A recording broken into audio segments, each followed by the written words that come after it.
विजयगढ़ का रहस्य। 16वीं शताब्दी का भारत, जहां राजाओं की सत्ता केवल तलवार की धार पर नहीं, धर्म, परंपरा और लोक मान्यताओं पर भी टिकी होती थी।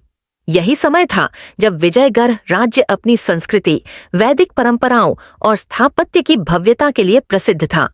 महाराज धर्मकेतु सिंह एक धर्मनिष्ठ, न्यायप्रिय और प्रजावत्सल राजा थे। उनका राजमहल चंदन की लकड़ी, नीलगिरी के पत्थरों और सोने से जड़ी नक्काशीदार दीवारों से सुसज्जित था।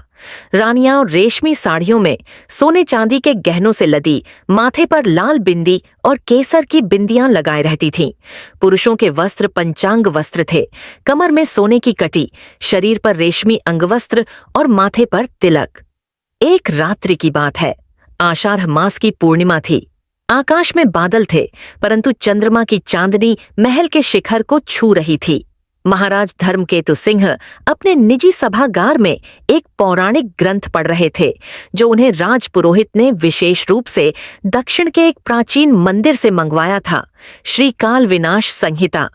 इस ग्रंथ में समय के भ्रम, राजवंशों के पतन और एक मृतात्मा के अभिशाप की कथा थी, जो केवल विजयगढ़ वंश के अंतिम उत्तराधिकारी को ही दिखाई देती थी।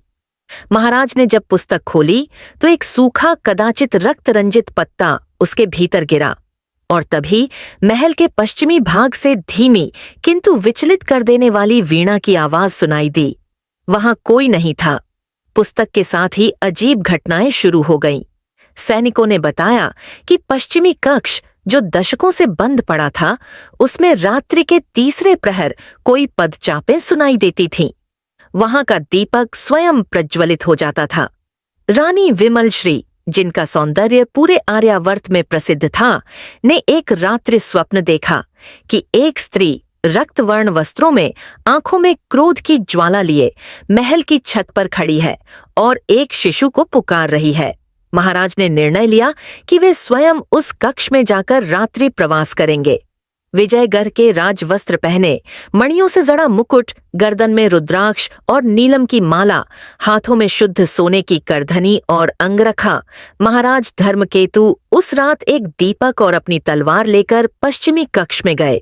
कक्ष में एक पुरानी चित्रकला दिखी, एक रानी और एक शिशु की मूर्ति। लेकिन अजीब बात यह थी कि चित्र की रानी का चेहरा कालांतर में बदलता रहता था। राजपुरोहित वशिष्ठाचार्य को बुलवाया गया। वे यज्ञोपवीतधारी, चंदन तिलक से युक्त कांस्य के पात्र में जल लेकर आए। उन्होंने बताया, महाराज, यह ग्रंथ केवल शुद्ध रक्तधारी को ही दीक्षा देता है।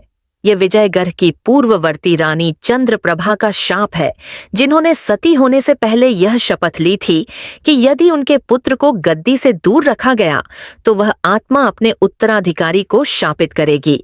सच यह था कि चंद्रप्रभा का पुत्र, महाराज धर्मकेतु का पूर्वज, को महल की राजनीति में मृत घोषित कर दिया गया था, जबकि वह जीवित था और दक्षिण की एक गुफा में तपस्यारत रहा।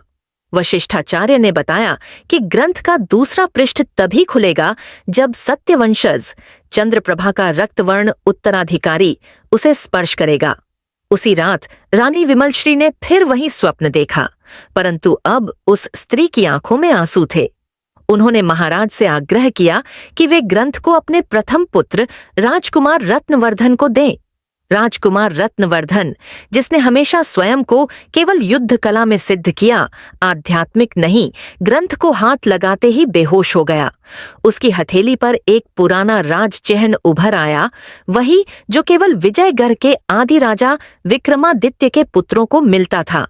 राजपुरोहित ने तंत्र मंत्र विधि से उस आत्मा को आह्वान किया। वेद मंत्रों के मध्य एक आकृति प्रकट हुई, चंद्रप्रभा की आत्मा। उसने बताया कि रत्नवर्धन ही उसका पुनर्जन्म है, वह पुत्र जो कभी राजनीति की बलि चढ़ गया था। महाराज धर्मकेतु सिंह ने पूरे राज्य के सामने घोषणा की, आज से राजकुमार रत्नवर्धन ही विजयगढ़ का उत्तराधिकारी होगा। यह निर्णय केवल रक्त का नहीं, आत्मा का है। चंद्रप्रभा की आत्मा मुस्कुराई और महल की वह वीणा फिर कभी नहीं बजी। राजमहल में एक नया यज्ञ हुआ। रानियां अपनी पारंपरिक केसरिया रेशमी साधियों में, चूड़ीदार कंगनों और मांग में सिंदूर सजाए यज्ञ में सम्मिलित हुईं। राजा और राजकुमार ने पीतांबर धारण किए और सप्तर्षियों के नाम का हवन कर शाप की पूर्ण मुक्ति पाई। विजयगढ़ फिर शांत हो गया, पर पश्चिमी कक्ष अब एक स्मृति कक्ष बन गया। वहां अब हर पूर्णिमा को दीपक जलता है, बिना किसी के जलाए।